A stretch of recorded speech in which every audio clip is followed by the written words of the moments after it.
In this video, I'll show you how to see how much hours you played a game on Roblox.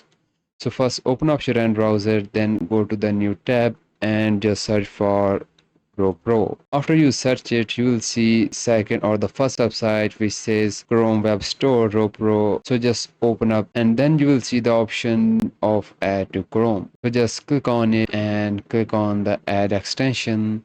So you need to download the Pro extension so it can track how much hours you played a game on Roblox. Now once downloaded, you can simply pin it if you want to. Now simply go to your Roblox website and simply refresh it. After you refresh the Roblox, you will see this icon on the right. So just click on this Robro icon. This will open up this new page in new tab.